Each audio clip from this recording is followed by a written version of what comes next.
Chers amis téléspectateurs de Eden Télévision, auditeurs de Diaspora FM, bonjour et bienvenue à ce numéro de votre émission. Vous le savez très bien, c'est toujours un plaisir pour nous de vous retrouver chaque dimanche pour parler justement non seulement de l'actualité, mais d'autres sujets qui pourraient nous intéresser. Alors, vous le savez très bien, nous sommes au lendemain de la rentrée politique de Moël Bénin. Une rentrée qui s'est déroulée dans un contexte que vous connaissez bien et dans une ambiance que vous avez certainement appréciée. Au lendemain de cette rentrée politique, il était important pour nous, justement, de chercher à savoir ce qui s'est passé ce jour-là. Et pour en parler également et parler d'autres thématiques, nous recevons un membre actif de Moël Bénin. Il est neurosémioticien. Je ne sais pas ce que c'est, mais dans le développement du sujet, on en parlera. Il est conseiller politique du président du parti. Il est également le directeur adjoint de l'école du parti. Avec lui donc, nous parlerons de la tolérance, de la synergie et de la double rupture, un paradigme nécessaire pour consolider les acquis et bâtir durablement la nation béninoise. Restez donc avec nous pour les 52 prochaines minutes. Notre invité donc, je le reçois, Eli Bellogun, c'est son nom. Bonjour. Bonjour, donc là. Vous allez très bien, j'espère. Je vais super bien. D'accord. Vous êtes béninois de la diaspora. C'est ça. Oui. Ça fait longtemps que vous êtes arrivé au Bénin ou bien vous venez très souvent dans le pays? Je viens très souvent dans le pays, au moins 3 fois par an, pour mes activités. Actuellement, nous travaillons avec le MAMP, le ministère de l'Enseignement maternel et primaire, ce qui me mobilise sur le terrain. Et qu'est-ce qui a changé dans le pays depuis que vous êtes arrivé? Est-ce que vous êtes fier de ce qui s'y passe? Oui, je suis très fier de ce qui se passe. Vous n'avez pas fait de la politique, hein? Non, Vous allez dire les choses de façon objective. C'est sûr qu'il y a toujours de l'amélioration, vous savez, mais il faut déjà apprécier ce qui se fait pour pouvoir construire au bout de l'ancienne corde. Qu'est-ce qui se fait? Ce qui se fait, comme vous l'avez constaté, on a annoncé une rupture depuis presque 10 ans maintenant qui est en marche.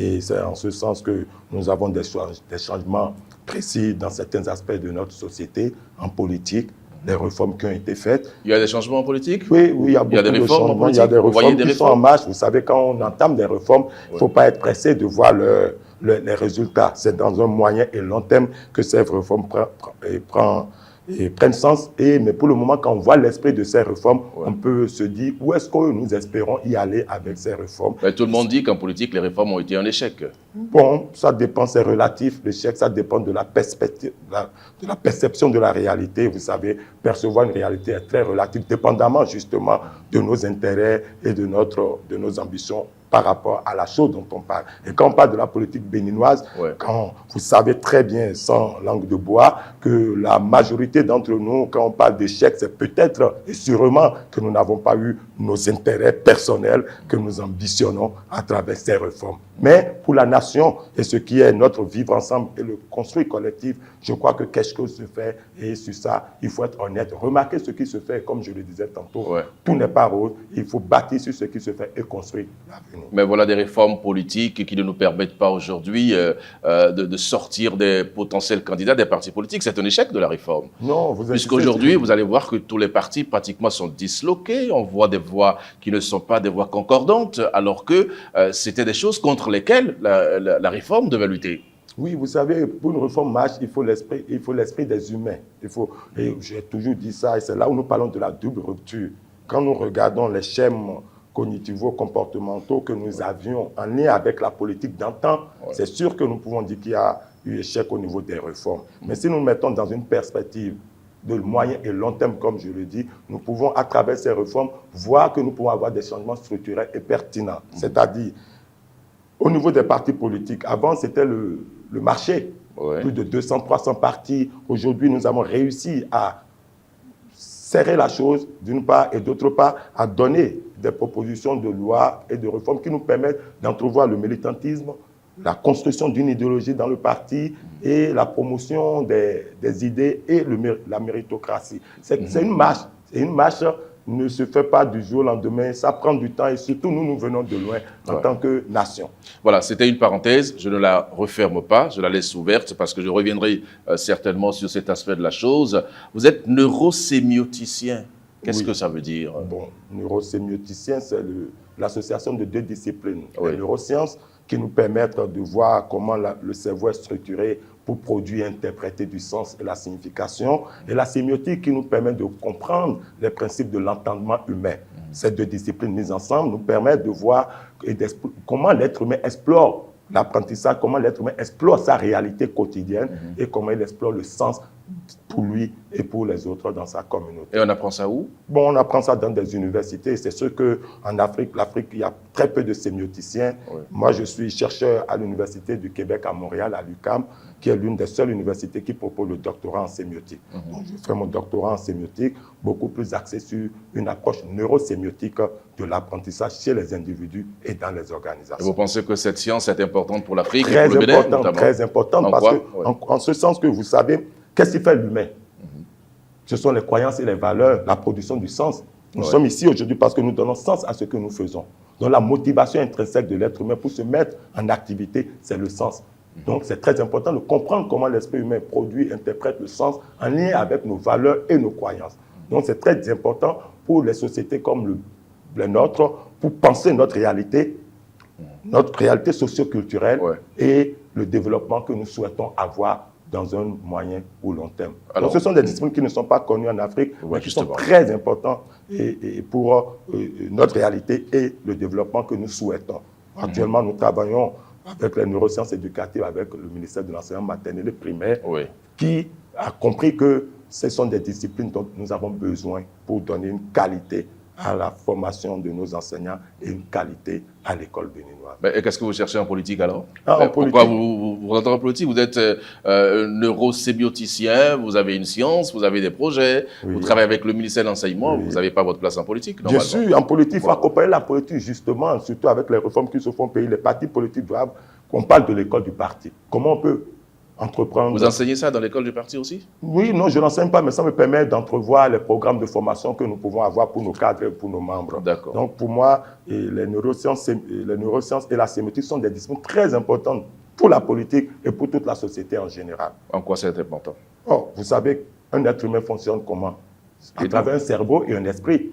Et si vous ne comprenez pas comment le cerveau et l'esprit fonctionnent, qu'est-ce que vous voulez comprendre chez l'être humain? C'est aussi simple que ça. Mais vous savez que la politique, c'est les intérêts. Ce n'est pas l'esprit, ce n'est pas le cœur, ce n'est pas la science, c'est rien du tout. C'est pragmatique, ce sont les intérêts. Non, c'est relatif, cette définition de la politique. La politique, c'est la chose commune. Il faut construire collectivement, avoir de la conviction. Vous êtes dans l'idéal? Non, je ne suis pas dans l'idéal, je suis dans le réalisme. Le réalisme, c'est que c'est les intérêts. Chacun se donne des coups, on cherche des positionnements. C'est ça la politique, sous nos cieux. Voilà, préciser, sous vos cieux, sous nos cieux. C'est plus précis, votre définition. Mais ce n'est pas ça la définition de la politique en général. Et c'est en ce sens que nous parlons de réforme. Parce que nous avons cette conception de la politique sous nos cieux à travers les différents comportements et régimes successifs qui ont proposé le sens de la politique. Et c'est là, encore une fois, encore pas pour parler trop de ma discipline, que nous pouvons parler d'une approche sémiotique de la politique. C'est-à-dire quel sens nous donnons à la politique dans notre nation. Est-ce que vous n'êtes pas trop idéaliste? Non, non, nous avons des résultats concrets quand nous pensons que, même nous, dans notre propre parti, nous sommes en train de changer la mentalité des militants qui, entre-temps, pensent que le parti doit leur donner quelque chose. Ils attendent beaucoup du parti. Mais aujourd'hui, avec ces connaissances, nous sommes en train de transformer les mentalités pour que le militant sache qu'il est au service du parti, et qu'il sache qu'il n'est pas là pour son intérêt personnel d'abord, mais pour l'intérêt collectif dans une conviction bien déterminée. Vous êtes sûr de ça? Vous êtes sûr que vous êtes compris? Vous êtes sûr que les gens ont compris qu'ils ne doivent pas défendre leurs intérêts? Si, vous savez, c'est une marche encore. Rien ne peut s'obtenir du jour au lendemain. Mais si nous ne nous croyons pas et que nous ne nous donnons pas du temps pour avoir des résultats, c'est sûr que nous pouvons penser au fatalisme, à l'idéalisme et que nous sommes dans des illusions. Mais quand on y croit et que nous nous donnons une perspective de résultats, on peut constater de petites victoires, de petites réalisations qui, tout doucement, nous pourront nous amener à de grandes réalisations. Vous savez, Paris ne s'est pas fait en un jour. Oui, mais quels sont les instruments qui vous permettent aujourd'hui de penser que les membres du parti vous écoutent et sont prêts à faire le sacrifice que vous leur demandez?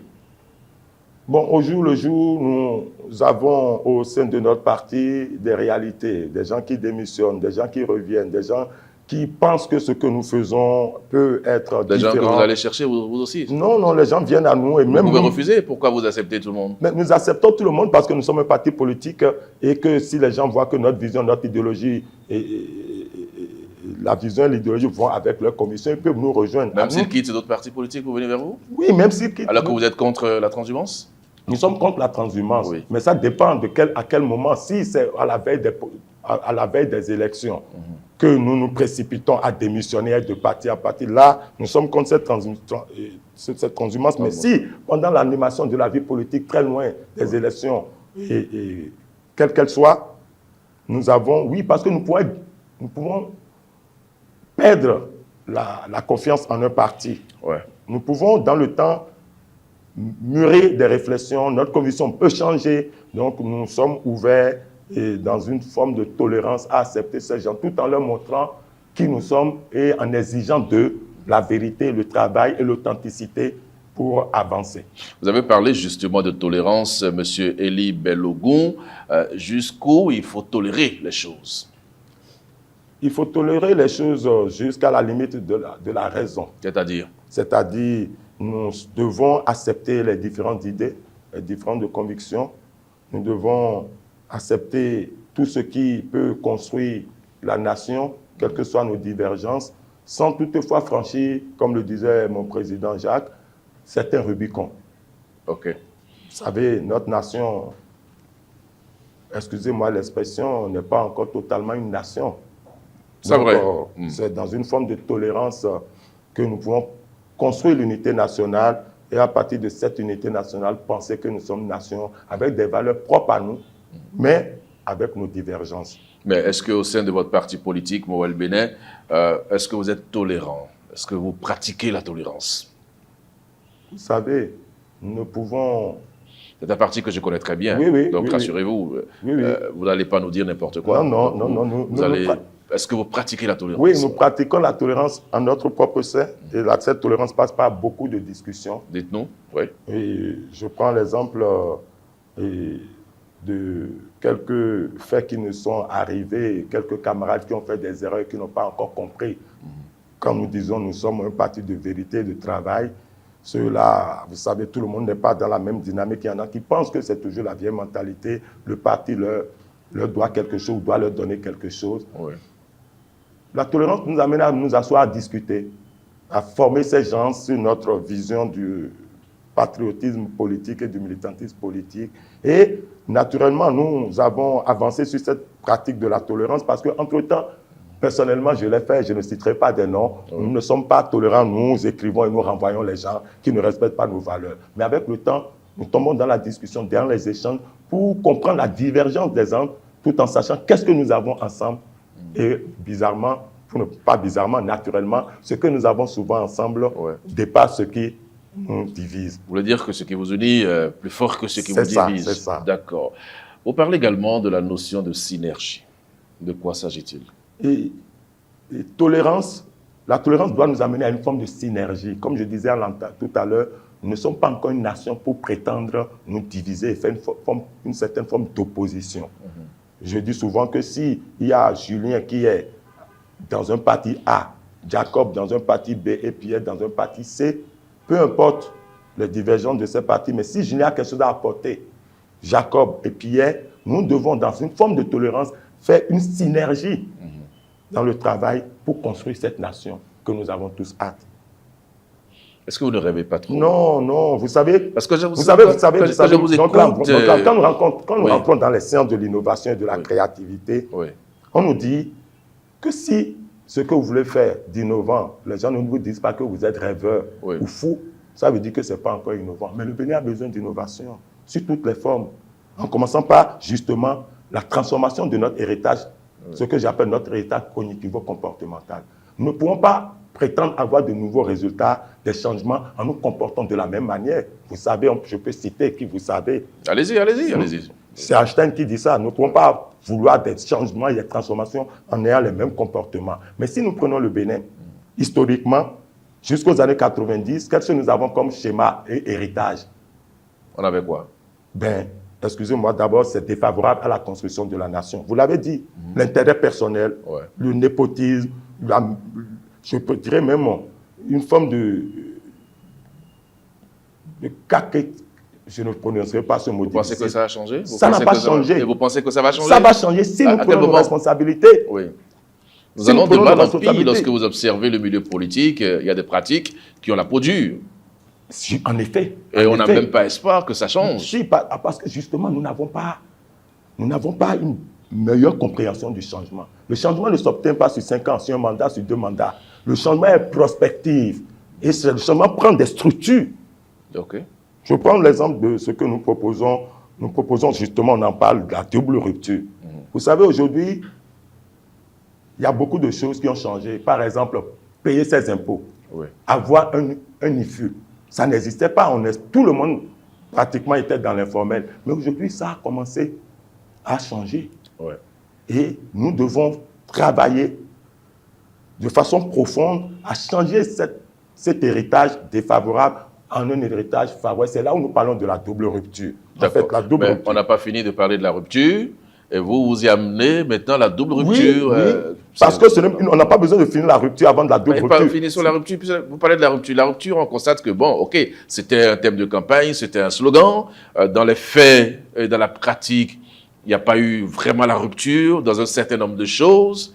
Mais vous amenez la double rupture. Oui. Alors, d'abord, revenons sur la rupture. Revenons sur la rupture. Voilà, la rupture, c'est quoi? Qu'est-ce que nous avons comme verbe dans rupture? C'est rompre. On veut rompre avec quoi? On a rompu avec quoi? On veut rompre. D'abord, le slogan, c'était... La rupture. La rupture. Ça fait 8 ans. Oui, mais on voulait rompre avec quoi? Avec les anciennes pratiques. Voilà. C'est ce que vous avez dit. Voilà. Et comme vous venez de le dire, les anciennes pratiques ont la peau très, très dure. C'est pachyderme. Oui. Donc, est-ce que vous pensez qu'en 8 ans, ben bien sûr, on peut. Non, ce n'est pas possible. Ben bien sûr qu'on peut. Il faut installer, arroser, il faut installer la réforme, l'arroser, l'accompagner pour petits résultats, dans petits résultats. Ceux qui nous ont promis la rupture avaient 5 ans, ils ont ajouté un deuxième mandat qui tend vers la fin. Oui. Vous n'allez pas nous dire maintenant que le temps ne suffit pas pour faire la rupture? Non, ce n'est pas que le temps ne suffit pas, ils ont fait ce qu'ils ont à faire. Et je parle des résultats. Nous sommes trop pressés pour les résultats. Déjà, soyons sincères en constatant les petits résultats. Et ce sont ces petits résultats qui vont nous amener. Dans 10-20 ans, nous aurons un béninois de type nouveau, comme on le dit. Et c'est là où intervient la double rupture. La double rupture ne doit pas attendre la rupture avant de s'opérer. C'est deux dynamiques parallèles. Pendant que la rupture s'opère, vous allez voir sur le plan politique, sur le plan économique, il faut aussi une double rupture sur le plan des individus, des citoyens. Parce que le béninois, je l'ai dit, excusez-moi beaucoup, nous avons beaucoup de tas au niveau comportement. Quand moi, nous sommes dans la rue, pipi, l'impatience, on ne tolère pas l'autre, même s'il a le droit de passer, même si c'est sa priorité, tout ça, on doit rompre avec ça. Parce que, vous voyez les infrastructures que nous mettons en place. Il y a plein de gens pendant la nuit qui nettoient. Moi, je m'arrête même des fois pour les saluer. Mais après 200 mètres, 300 mètres, tu as déjà vu un autre citoyen qui est en train de pisser dessus, qui est en train de jeter la peau de banane. Donc, oui, la rupture, parallèlement, nous devons installer une double rupture qui va nous permettre de rompre avec l'héritage négatif des schèmes cognitivo-comportementaux qui nous amènent à produire des gestes qui ne sont pas, d'une part, importants ou pertinents pour notre épanouissement personnel, ni pour le développement national. C'est votre conviction personnelle ou c'est la conviction de votre parti? C'est la conviction de mon parti. C'est la conviction de mon parti en ce sens que nous parlons beaucoup de formation. La formation, et nous parlons de la neurocitoyenneté. Nous parlons de la neurocitoyenneté pour que le citoyen, au niveau de ses schèmes, de ses manières de faire, d'agir, de penser la politique et de pratiquer la politique, change pour accompagner toutes les réformes politiques qui se font au niveau du pouvoir. Donc, nous avons une responsabilité citoyenne à nous transformer, à nous engager dans la construction d'un béninois de type nouveau. Ce sont des idées que nous valorisons chez Moël et que nous essayons de mettre en pratique dans chaque communauté où nous passons pour promouvoir notre conviction politique. Dites-nous, M. Belleron, comment vous mettez ça en pratique si vous n'avez pas le pouvoir politique, si vous ne gagnez pas le pouvoir? Moël, aujourd'hui, n'est représenté ni dans les communes, ni à l'Assemblée nationale, ni au gouvernement. Comment vous mettez en pratique toute cette vision politique que vous avez? Cela commence par l'hymne de notre parti. Vous voyez, nous avons la conviction que, à travers l'hymne, déjà, les gens acquièrent notre vision et l'hymne ne change pas du jour au lendemain. Nous avons une conviction du citoyen béninois. Et pour nous, il est très important de travailler sur le citoyen béninois. Nous avons des programmes à l'interne de formation. Nous avons des campagnes que nous préparons pour aller sur le terrain, pour que cette transformation soit opérationnelle au niveau des citoyens. Et vous parliez tout à l'heure que nous ne sommes pas au pouvoir. Ouais, enfin, oui, vous n'êtes pas dans l'exécutif, c'est-à-dire que vous n'êtes pas représenté dans les communes, ni à l'Assemblée nationale, ni au gouvernement, donc vous n'avez pas les moyens politiques de mettre en œuvre tout ce que vous développez. Nous n'avons pas les moyens politiques, mais nous avons des moyens citoyens. Avant d'être politique et d'avoir le pouvoir, nous sommes des citoyens. Et c'est sur ce plan citoyen que nous travaillons. Et ça, c'est là où nous invitons la tolérance, quel que soit le parti. Quel que soit le parti, quel que soit le parti dans lequel vous êtes, vous devez suivre cette formation, suivre cette vision de transformation du citoyen. C'est là où nous appelons à la tolérance et à la synergie pour la collaboration d'un travail collectif que nous devons faire au niveau du citoyen. Pour nous, chez Moël, nous sommes très, très axés sur la formation du citoyen parce que c'est aussi un gros défi. Vous savez, on dit quoi? Qu'il y a de richesse que d'hommes. Ouais. Et quand on dit qu'il n'y a que de richesse que d'hommes, ce n'est pas juste la quantité. C'est quoi alors? Surtout la qualité. Et pour avoir la qualité, nous ne sommes pas encore au niveau du minimum de qualité de citoyens que nous avons besoin pour accompagner la rupture et pour après prétendre bâtir sur ces acquis pour le long terme, pour la construction de notre nation. Est-ce que vous n'êtes pas resté trop au Canada? Non. Parce que j'ai le sentiment que vous êtes peut-être déconnecté des réalités de notre pays. Je vous écoute, je vous regarde, j'ai le sentiment que vous n'avez pas encore compris. Oh, peut-être que c'est vous qui le voyez comme ça, mais pour ma part, je ne suis pas trop resté au Canada. Et je suis souvent au pays, je participe. Je vous dis, je suis dans toutes les communes, dans tous les départements. Je fais le tour des départements du Bénin depuis 3 ans maintenant. Et je suis en contact avec les familles et les citoyens. Et les enseignants en particulier. Donc, je ne suis pas déconnecté. Je ne suis pas déconnecté dans la mesure où ce que je dis, nous le disons aux citoyens, ils disent que c'est un besoin. Tout le monde, les enseignants, les parents d'élèves, les citoyens disent que c'est un besoin que nous nous déconnectons de nos anciens schémas de pensée et d'agir. Ce n'est pas de l'idéalisme. Je disais tantôt qu'il n'y a que d'hommes, que de richesse que d'hommes. Maintenant, la qualité d'homme, on ne va pas la voir en tournant le pouce. Il faut penser, théoriser et mettre en pratique. Alors, est-ce que vous savez que les problèmes des citoyens béninois aujourd'hui sont beaucoup plus des problèmes de survie? Les gens ont des problèmes pour joindre les deux bouts. Ça, il faut le dire. Vous savez, je suis d'accord avec vous. Et c'est là où encore... Quand on a ce type de problème, on veut le régler. Tout à fait. On n'écoute pas les neuro... Vous avez complètement raison. Comment sémioticien. Non, justement, quand nous prenons l'aspect neurosciences, en effet, le cerveau reptilien, il a besoin d'être nourri, il a besoin d'être satisfait avant que les 2 autres cerveaux ne se mettent au travail. Et c'est ça le problème du Béninois. Nous avons tellement faim qu'il nous manque la socialisation, les émotions bien gérées et la réflexion au niveau du néocortex. Donc, effectivement, le travail du manger, le manque de manger empêche beaucoup que l'individu soit lui-même. Donc, c'est là où nous avons justement plein de programmes pour ça. Le Bénin veut régler les problèmes. Nous voulons régler le problème, c'est pourquoi nous parlons. Pour donner à manger aux gens? Non, pour donner à manger aux gens, comment on fait? On ne leur donne pas du poisson, on les apprend à pêcher. Donc, vous voulez développer la production? Voilà. Donc, je prends l'exemple de notre programme phare de cette année, qui est le programme de renforcement de l'unité nationale par l'agriculture, le PUNA.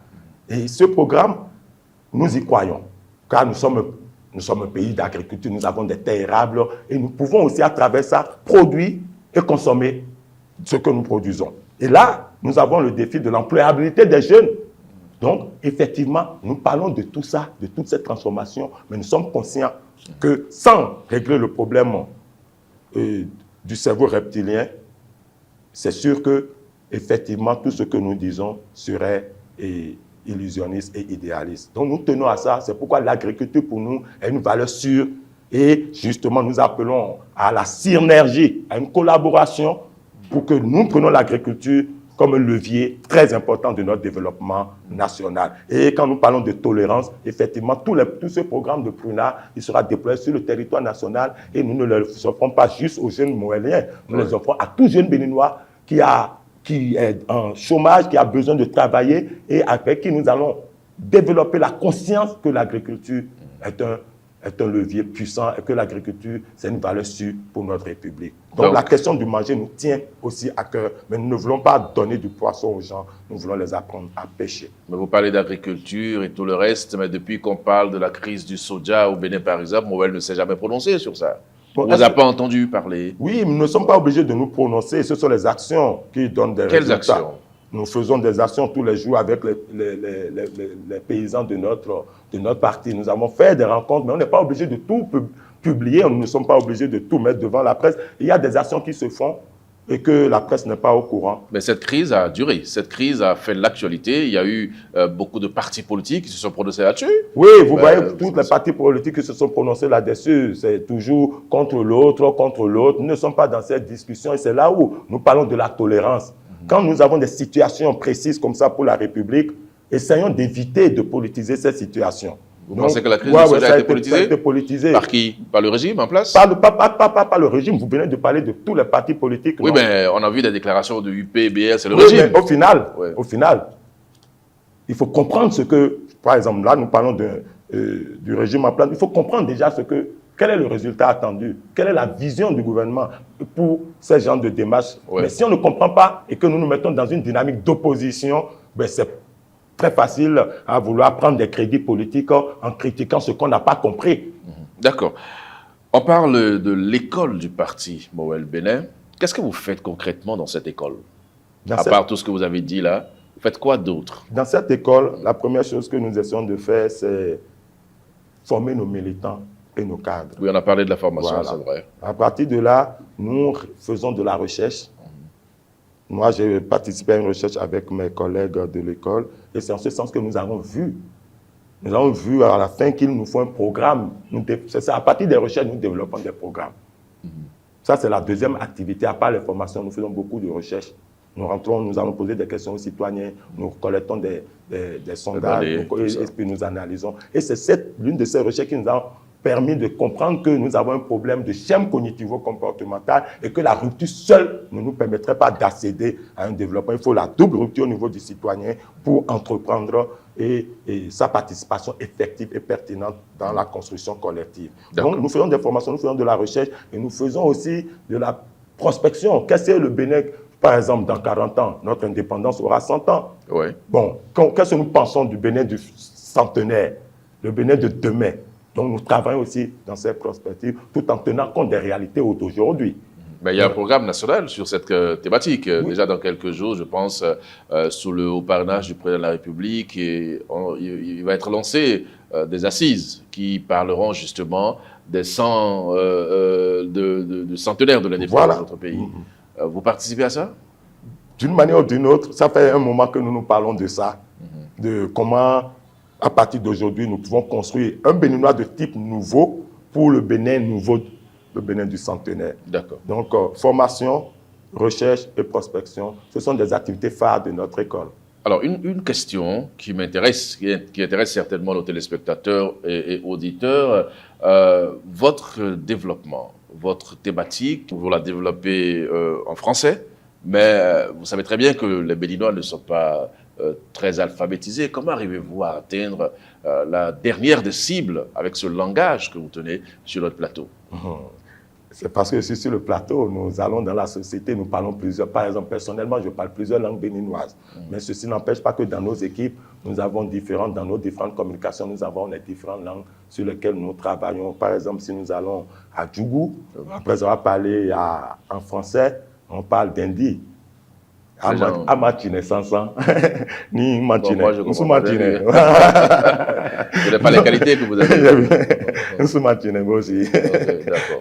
Et les gens vous comprennent? Oui, ils vont me comprendre. Bien sûr. Oui. Je viens de dire que vous ne comprenez pas. Moi, je ne comprends pas d'hindi, mais je parle d'autres langues. Je peux parler une langue que vous n'allez pas comprendre. Naturellement, je suis sûr, on ne va pas jouer à ça, on n'est pas là. Bon, voilà, c'est juste pour vous dire que nous essayons de mettre la langue qu'il faut au service de la communauté qu'il faut. Et c'est très important pour nous. Nous sommes le premier parti qui réclame à ce que l'Assemblée nationale utilise d'autres langues pour mieux informer nos populations. Donc, nous, dans nos pratiques quotidiennes, nous tenons compte de ça. Nous avons des natifs de chaque coin. Vous avez été battu sur ça, puisque les votants ne vous ont pas accordé leur suffrage.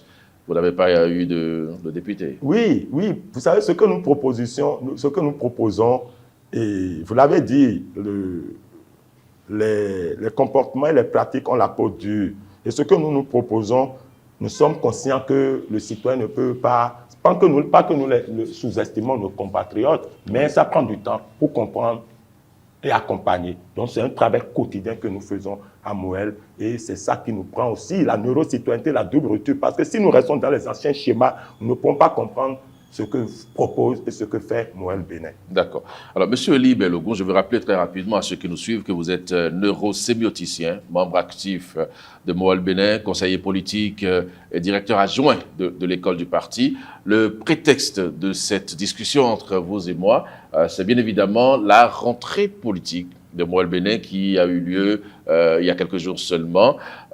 J'ai trouvé ça un peu festif pour une rentrée politique. Pourquoi vous faites l'option d'une fête pour une rentrée politique?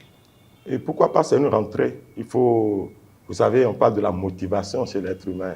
Donc vous avez voulu motiver vos militants? Non, au-delà de la motivation, nous étions motivés, nous étions galvanisés. Et pour nous, ça se fête. Ça se fête une nouvelle dynamique. Et ça se fête la rentrée vers des programmes que nous avons mis en place. Et nous sommes très contents de cette rentrée. Donc naturellement, nous avons fêté raisonnablement. Et fêter ne nous empêche pas de faire le travail que nous avons à faire. Quelle a été la grande résolution de cette rentrée politique? La grande résolution, c'est d'abord ce que nous proposons, la tolérance. La tolérance et la synergie pour le travail. Parce que le travail, c'est une valeur forte. Et aujourd'hui, nous constatons que cette valeur n'est pas promue. Vous voulez dire que les Béninois ne travaillent pas suffisamment? Je n'ai pas dit ça, mais cette valeur n'est pas promue et nous pouvons travailler plus que ça, chacun de nous. Donc, nous proposons, et c'est souvent le manque de tolérance qui nous empêche la synergie collaborative pour travailler ensemble pour la nation. Donc, c'est pour ça que nous invitons à la tolérance pour une synergie collaboratrice autour des valeurs fortes comme le travail, pour que nous construisons ensemble la nation. Après ça, nous avons les résolutions. Une autre résolution forte, c'est la mise en place de nos programmes. Et l'un de ces programmes, je viens de le dire, très important pour nous, pour les 5 prochaines années, en tout cas le mandat de notre nouveau bureau politique et de tous nos organes, c'est le programme de renforcement de l'unité nationale par l'agriculture. Nous y tenons parce qu'à travers ça, nous engageons de façon pratique notre slogan « Produisons ce que nous consommons » et nous nous engageons aussi de façon pratique sur notre engagement envers l'employabilité des jeunes. Est-ce que les agriculteurs qui sont membres de votre parti ont un soutien au niveau du parti pour développer déjà? Parce que quand vous parlez de ça, il faut donner des exemples, il faut être dans la pratique. Oui, mais je vous donne un exemple. Je ne suis pas le directeur du programme, peut-être je vais parler trop vite. Mais nous avons déjà de façon pratique des terres, des hectares, sur lesquels nous invitons les jeunes, les femmes à venir travailler dans des secteurs, dans l'agroalimentaire et de façon pertinente, à créer de la richesse ensemble, travailler sur l'employabilité tout en produisant pour la nation entière. Nous ne sommes pas les seuls à pouvoir faire ça, mais nous allons faire ce que nous devons faire et inviter d'autres groupes du pays à aussi participer à cette dynamique de la production agricole. Moël Bénin a des terres. Oui, nous commençons à acquérir des terres. Je ne vais pas trop vous avez parler. les moyens où? Vous allez voir avec la directrice. J'aimerais que vous invitez la directrice spécialement sur ce programme qui va vous détailler notre plan stratégique et par rapport à l'acquisition des terres, la production agroalimentaire, la transformation, jusqu'à la vente de nos productions. Donc vous voulez faire de l'agriculture au sein de votre parti politique? Oui, pourquoi pas? Vous des agriculteurs? Pourquoi pas? Pourquoi pas? La terre ne ment jamais, dit-on, non? Et nous avons un grand pays qui a des potentiels agricoles que nous devons exploiter. Alors, les Béninois s'attendaient, à l'issue de votre rentrée politique, à une déclaration politique. J'ai entendu dire que Moël pourrait donner des orientations pour la prochaine élection présidentielle. Vous ne l'avez pas fait, pourquoi? Ça dépend de ce que vous appelez orientation. Vous savez mieux que moi, vous êtes neurosémioticien, vous faites travailler votre cerveau et votre esprit. Donc vous savez de quoi je parle. L'orientation, c'est orientation. Ouais, l'orientation, par exemple, sur le candidat, sur la vision politique. Absolument, l'avenir politique. Oui, nous avons donné une orientation, c'est clair. Nous disons le renforcement de l'unité nationale par l'agriculture. C'est fort ça, par exemple. Non, ça, c'est pas une orientation politique. Je parle d'orientation politique. Si, c'est une orientation politique. On peut avoir définir des programmes politiques qui sont concentrés sur l'agriculture pour sortir les jeunes et les femmes, par exemple, du chômage massif. C'est une politique. C'est une politique. très forte. Mais par contre, vous avez parlé de déclarations. Nous Oui. ne voulons pas, nous voulons sortir des déclarations pour parler de politique pratique. C'est pratique ça. Nous ne voulons pas Ce dire... que je dis est pratique aussi. Oui, mais déclaration, nous soutenons tel candidat. Non, il n'y a pas encore de candidat. Voilà. Vous aurez de candidats, vous? Non, nous n'avons pas de candidat, mais nous avons une Vous en avez vision. parlé au moins? Non, nous avons une vision de la République. Laquelle? C'est celle que nous venons de Oui, à de part dire. ça. C'est-à-dire, nous devons créer des programmes politiques qui donnent des résultats pratiques. Et pour créer ces programmes politiques qui donnent des résultats pratiques, notre premier défi, soyons sincères, notre premier défi aujourd'hui, c'est l'infrastructure humaine. C'est notre défi au Bénin. Si nous voulons faire quelque chose de rassurant et de construire dans la durée, nous devons travailler sur le béninois. C'est très important. Et nous, à Moël Bénin, c'est cette vision que nous lançons. C'est une politique, la politique de la qualité de notre ressource humaine et du citoyen. Sans ça, comme je l'ai dit tout à l'heure, nous allons construire des routes qui devraient durer 100 ans, mais qui vont faire 3 à 4 ans parce que le citoyen n'est pas de façon naturelle ancré dans sa participation citoyenne, à prendre soin de ces infrastructures. Et c'est là où nous revenons toujours, la tolérance. Nous devons nous donner un peu d'amour pour pouvoir construire la nation à un minimum de niveau avant de vouloir prétendre à une forme d'opposition radicale qui nous empêche de faire l'essentiel, mais de rester dans des déclarations. Donc, Moël Bénin n'est pas dans les déclarations de succession à M. Patrice Talon ou pas? Non, pas dans ça. Non, nous sommes dans la grande famille de la mouvance et nous allons continuer à travailler pour que la mouvance soit forte, que la mouvance, les activités de la mouvance soient claires, cohérentes et congruentes. Et ensemble, dans la tolérance, nous allons travailler avec les autres parties de la mouvance pour, d'une part, construire le présent et naturellement préparer l'avenir. Est-ce que vous serez tolérant si un membre de Moël Bénin se lève aujourd'hui et fait une déclaration pour soutenir ou pour susciter la candidature de quelqu'un? Serez-vous tolérant au sein de votre parti politique? Allez-vous accepter ça? La tolérance n'est pas loin de l'acceptation, mais nous avons parlé tout à l'heure des limites. Donc il y a une limite là. Il y a toujours une limite. Il y a des Rubicons qu'il ne faut pas franchir. Donc nous, comme je vous dis, nous avons beaucoup changé. Donc il n'y a pas de démocratie dans votre parti? Si, il y a beaucoup de démocratie. C'est là où je voulais dire tout à l'heure. Nous avons beaucoup changé sur le thème de la discussion. Ce moment, on va discuter avec lui, on va comprendre sa conviction et comprendre sa motivation. Et après, ça va se faire tout seul. Donc la tolérance, ce n'est pas juste un mot, il faut la pratiquer. Et nous ne voulons pas juste jeter des mots, faire des déclarations, mais nous voulons pratiquer cette tolérance au sein de notre parti, au sein de la mouvance présidentielle et au sein de toute la République. Et quand nous parlons de tolérance, ce n'est pas juste une tolérance politique. J'en ai parlé, vous devez être tolérant envers moi sur la route. Est-ce que je le fais depuis? Le médecin doit être tolérant envers moi à l'hôpital.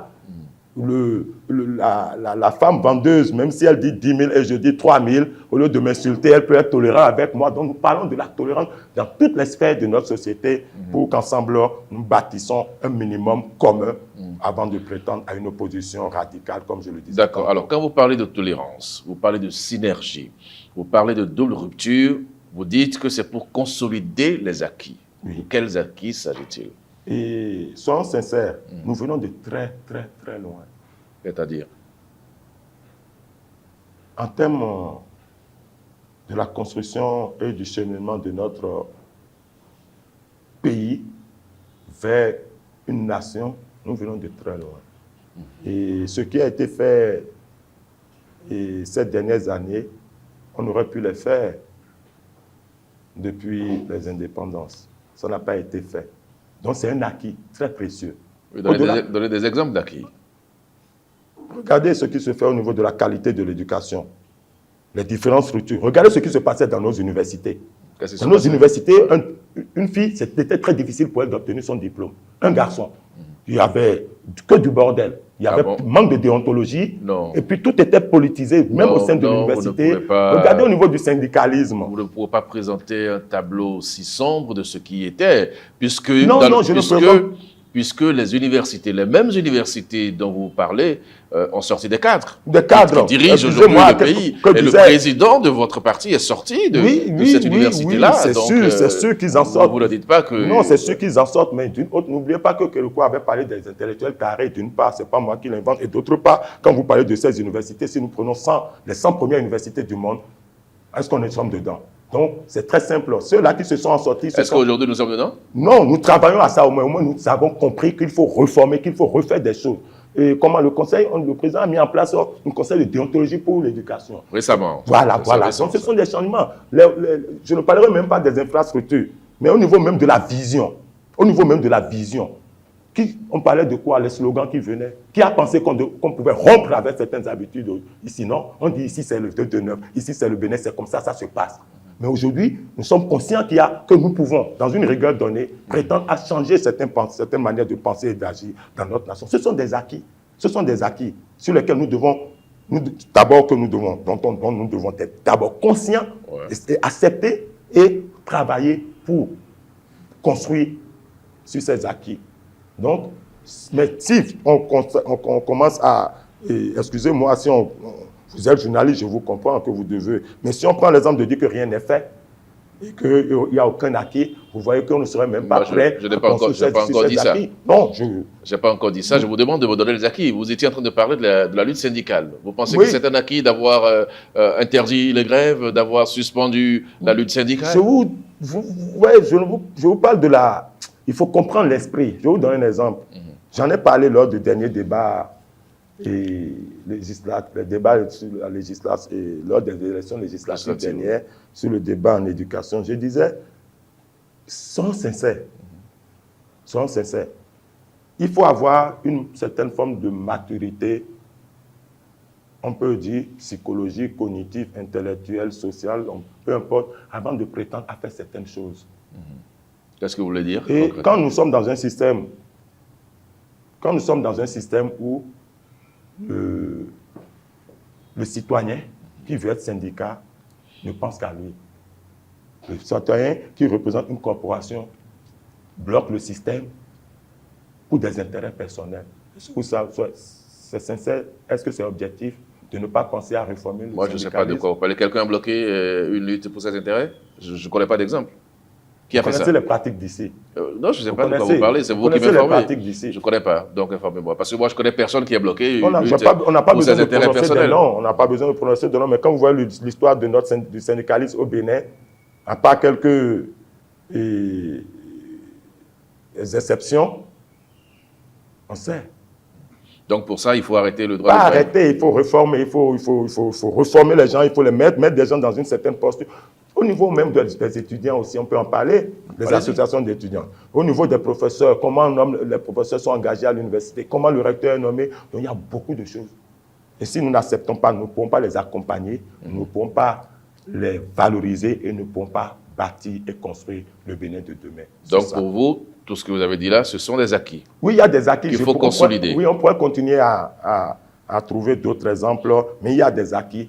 Comme je le dis toujours, soyons sincères, et je reviens en arrière. On ne peut jamais dire que les autres gouvernements n'ont rien fait. Chaque gouvernement fait ce qu'il peut. D'accord. Chaque gouvernement fait ce qu'il peut, mais ce qui s'est fait ces dernières années est aussi pertinent et nous pouvons, de façon honnête, prendre ce qui est fait, en faire des acquis de façon consciente et construire sur ces acquis. Donc vous voulez dire que ces acquis dont vous parlez peuvent permettre de bâtir la nation béninoise. Vous croyez, en votre âme et conscience, dites-moi sincèrement, monsieur Elie Bellogun, vous pouvez regarder n'importe lesquelles des caméras pour le dire, est-ce que vous êtes sûr qu'on peut construire une nation béninoise? Vous y croyez vraiment?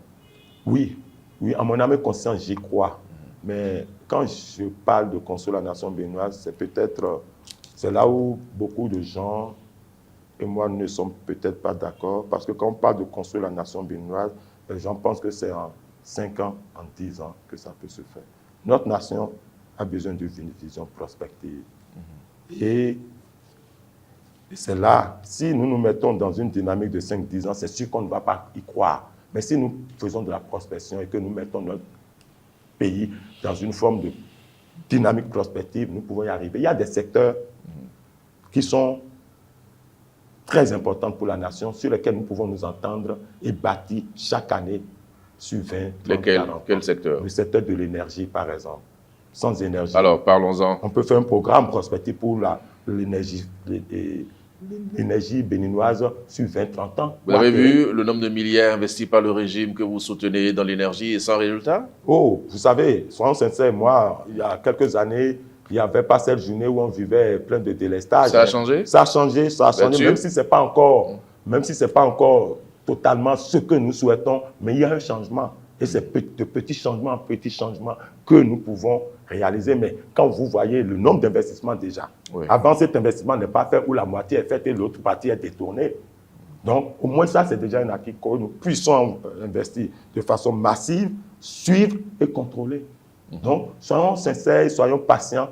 Et je l'ai dit tout à l'heure, Paris ne s'est pas fait en un jour. Et après l'énergie? Après l'énergie, je prendrai le secteur éducatif, la qualité du citoyen que nous pouvons former.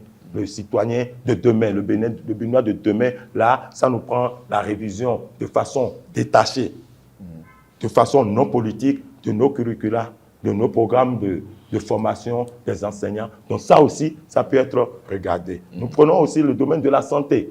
Nous sommes une population dont la démographie augmente d'année en année. Là encore, comment nous pouvons nous mettre dans une vision prospective pour doter chacune de nos localités de soins, comment nous pouvons apporter une santé publique à toutes nos populations. Donc, ce sont des mais on enjeux. ne peut pas, faisons le point, on ne peut pas continuer à dire comment nous faisons après 8 ans.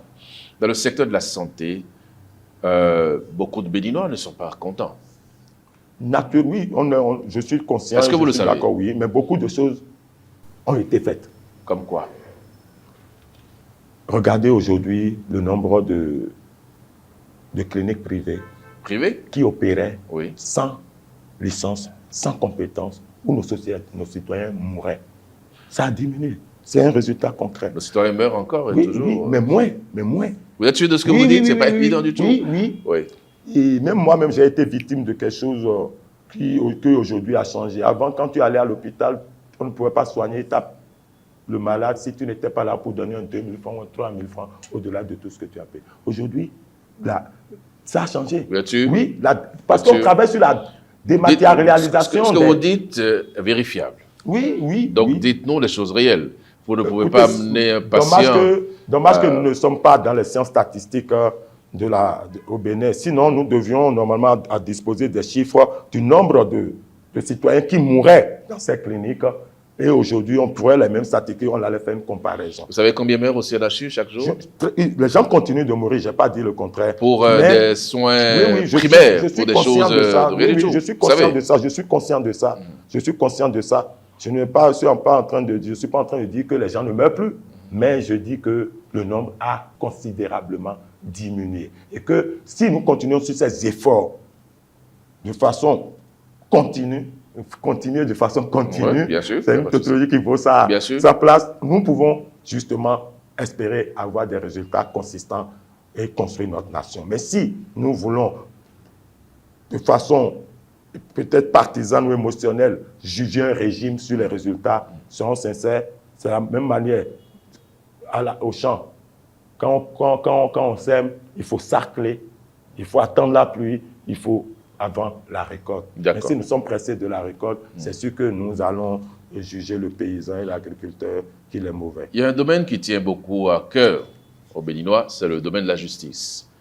Vous pensez qu'on est dans un pays de justice? Oui. Qu'est-ce qui vous le fait dire? On a un ministre de la Justice, nous avons des magistrats, nous avons des tribunaux qui fonctionnent. Nous avons des prisonniers politiques, nous avons des exilés, nous avons des... Oh, ça c'est relatif quand... Par rapport à quoi? Vous parlez de prisonniers politiques, des exilés. Moi, je n'ai jamais vu qui que ce soit chercher qui que ce soit de ce pays. Les gens sont partis de leur propre gré, selon ce qu'ils se reprochent, de façon banale, qu'elles sont dit, qu'ils se sentent morveux, se mouchent. Vous continuez à tenir ce discours? Moi, je suis désolé, je ne sais pas, mais moi, personnellement, moi, je suis au Bénin. Je suis allé à la police récemment me plaindre d'un fait. J'ai eu satisfaction, on m'a envoyé le dossier vers le procureur, j'ai vu un peu. Donc la justice marche, même s'il y a des choses encore à refaire. Et vous êtes la dernière fois, un camion m'a cogné sur le chemin et sur la route. J'ai attendu 2 heures, aucun policier n'est pas venu. Ça m'a choqué. Nous sommes honnêtes. Il y a des choses, il y a beaucoup encore à faire, mais soyons sincères, nous venons de très loin pour ne pas apprécier ce qui se fait actuellement. Et si nous n'apprécions pas ce qui se fait dans cette vision de rigueur et de construction à long terme, c'est sûr que nous allons retomber dans les vieux démons. Nous allons revenir dans les vieux démons. Et c'est ça que chez Moël, nous parlons d'une relève légitime. Parce que si on ne voit pas ce qui se fait, que c'est pertinent, ce qui se fait, qu'il y ait des acquis, mais il n'y aurait pas de relève légitime. La relève peut venir dire, oh, rien n'est fait, on remet à zéro, et on revient, les vieux démons vont revenir encore nous hanter, et ce serait encore des années de recul que nous aurions fait pour la construction de notre nation. Vous dites qu'il n'y a pas de prisonniers politiques? Il y en a. Pourquoi vous dites qu'il y a des prisonniers politiques? C'est quoi la définition d'un prisonnier politique?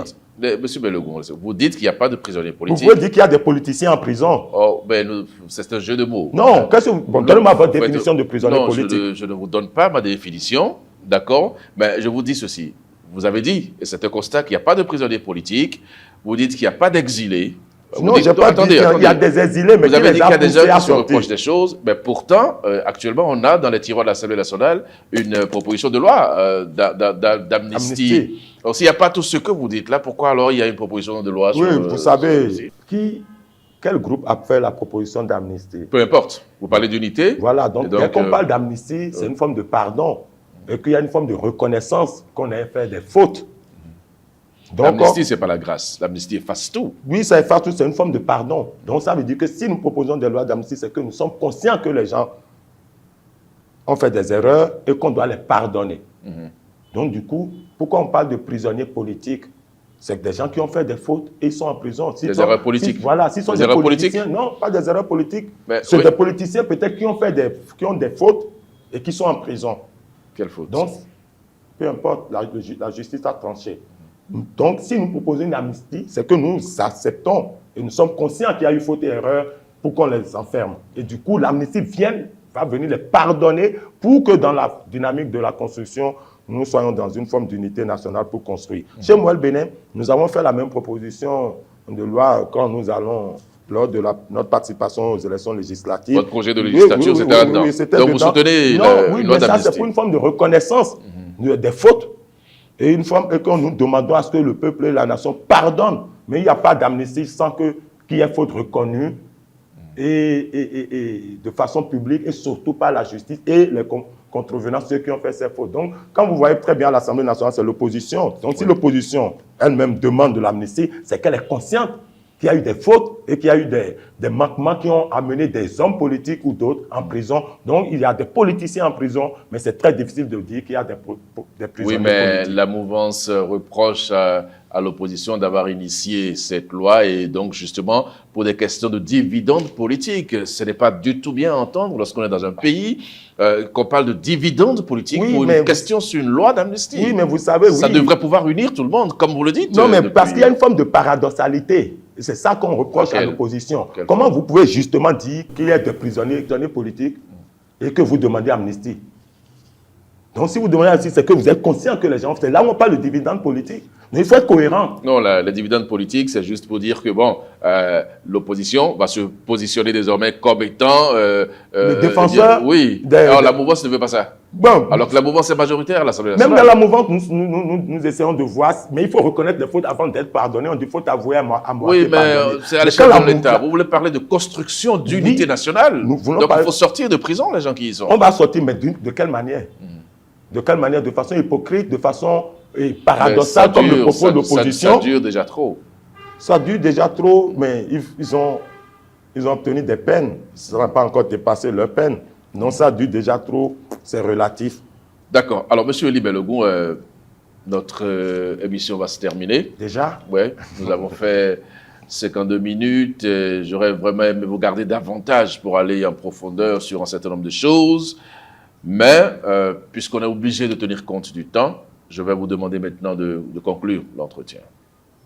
Merci beaucoup pour cette invitation au lendemain de notre rentrée politique. Et nous avons abordé pas mal de sujets que je souhaiterais aussi avoir un peu plus de temps pour faire des résumés et mettre tout ça en lien de façon cohérente. Cependant, je crois que nous avons dit l'essentiel. Et pour nous, à Moël Bénin, notre signe, le signe que nous projetons pour cette rentrée politique, c'est la tolérance et le travail. Donc, dans la tolérance, nous pouvons avoir une forme de synergie collaborative pour nous mettre véritablement au travail pour la construction de notre nation, amener notre État pré-nation à un niveau de nation où les citoyens sont des acteurs, d'où les citoyens de type nouveau, notre programme de neurocitoyenneté, et au temps lequel aussi les jeunes, les femmes ont ont de l'espoir pour leur employabilité. Donc j'invite tous nos membres, tous nos militants et toute la société béninoise à faire preuve de tolérance, à s'engager avec nous dans ces valeurs fortes, parce que ce sont sur des valeurs, les croyances que nous baptisons nos actions.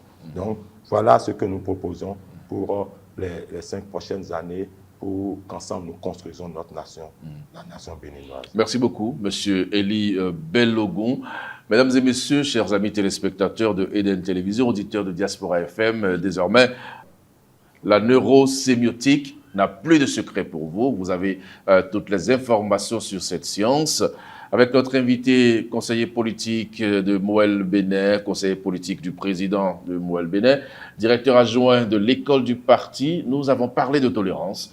Nous avons parlé de synergie, nous avons parlé de double rupture pour consolider les acquis et bâtir durablement la nation béninoise, et tout ceci au lendemain de la rentrée politique de ce parti politique, une rentrée qui a eu lieu après le premier congrès ordinaire de l'année. Toute l'actualité politique, toute l'actualité économique, sociale et culturelle, c'est sur Eden Télévision. Désormais, vous nous recevez sur le canal 287, donc le canal plus Bénin pour la télévision, et le canal 587 pour la radio Diaspora FM.